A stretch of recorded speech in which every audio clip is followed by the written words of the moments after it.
Hey, it's Libby Parker, founder of the Broadway Dietitian, nutrition consulting, and longtime eating disorder dietitian and performer and theater enthusiast and all the things. And I want to share a little bit about why this company came about and why it's so important to me. I grew up dancing and doing theater and voice lessons slowly. I started in dance when I was 2. My mom danced through her 20s and 30s and put me in it when I was quite young. She didn't ever pursue anything with it. She just did it for fun, and she knew I would enjoy it as well.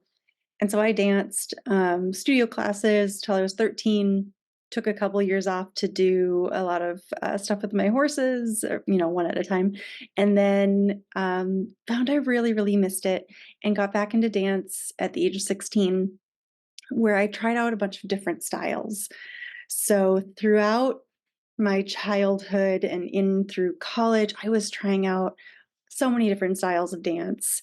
And 6th grade, I was in my first musical through our school. We did Annie Jr., and I was completely hooked. My mom and I watched a lot of musicals when I was growing up. She loved watching all the old MGM movie musicals, and I saw my first professional production when I was 5. I saw 42nd Street, and it totally lit me up. But I came from a really small town in Minnesota where people weren't really pursuing the arts, and to even consider that as like a career. I knew people did that, but no one was telling me, how do you get there? And it didn't seem something feasible for me. And amongst many reasons that I won't go into in this short video, um, I was good at science. It was fine. I thought I was going to be a veterinarian. My family really pushed me to pursue something scientific, medical, something where I would have a more sure career than to be a performer, especially because none of us knew anyone that did that. So I went into college um, as a pre-vet major. That's how I started.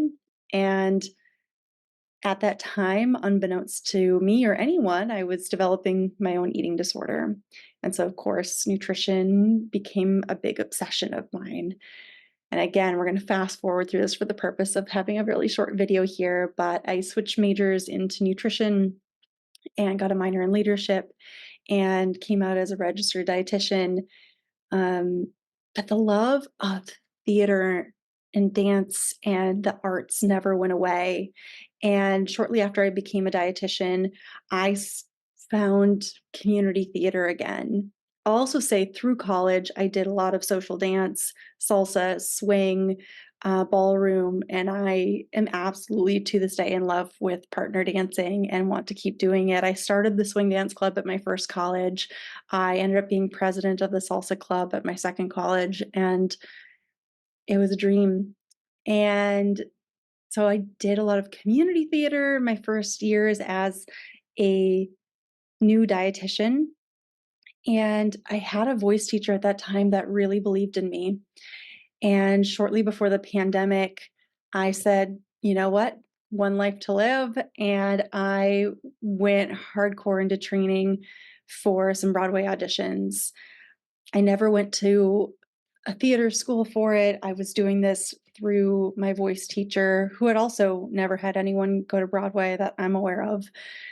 And right before the pandemic, I did 3 Broadway auditions, and it was an amazing experience. And I met wonderful people. And obviously, I didn't get cast in any of those shows. You would have heard about it by now. But I, through all of these different theatrical and dance experiences, I've met so many people that have been not fueling their bodies appropriately for the work they're doing, didn't have anyone explaining to them that actors, and I mean, I think a lot of people know dancers are athletes, and there's a lot of dance nutrition information out there, some good, some bad, but no one was talking to other types of performers about health, nutrition, taking care of their bodies in ways that weren't specifically diety and like, you need to lose weight, and to get this role, you need to lose weight. were these very aesthetic sports, I'm going to call them. I call my people theater athletes for this lifestyle, for this career, whether you're doing it for community theater or all the way up to professional. There wasn't really any resources for this population. And so when people found out that I was a dietitian that was doing this, they were asking me questions of like, how can I eat for energy during these really long rehearsal days? What do I do to avoid gas on stage? And all of these things. And the more I talked to them and the more I had clients with eating disorders, we were seeing again, similar to dance, there's such a crossover of eating disorders in all of the performing arts, regardless of what your medium is actor, dancer, singer, other musician, stage manager, choreographer, costumer, across the gamut, drag performers, comedians.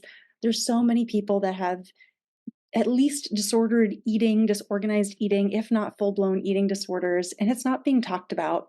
And they're getting thrown into eating disorder, providers, groups, treatment centers that don't understand their lifestyle. And it's like, oh, well, you just got to weight restore and do this and do this. And sometimes it's really hard to do when your livelihood depends on your body being a certain way as well. And so through working with these people, I took a really hard look at what was going on. I applied my research in sports nutrition and sports medicine, I guess, to how theater people are moving through the world and using a harm reduction approach. That's how I've been working with my people. And I've noticed that the ones that come and work with me on this stuff, they do start getting better. They do start taking better care of their bodies. They start having more strength and energy to get through their productions or whatever they're working on. And it gives me so much joy to see them recovering along with this. And sometimes it's not as fast as maybe we would see traditional recovery. And sometimes they don't have eating disorders. And we're just, I don't want to say just, but we're teaching them to take care of their bodies in a way that they were never properly taught in school and life. And that's why this company exists. And that's why I'm so excited that you're here watching this because that means you care about it as well. And so I've got exciting opportunities coming up in my life, in this company, and in some other ways that I hope you'll stick around and see. But I wanted to just give you this little teaser of why I do what I do, why it's so important to me, and why I hope you'll follow me along in this journey and possibly work with me. All right, get out there, break a leg. I'll see you soon.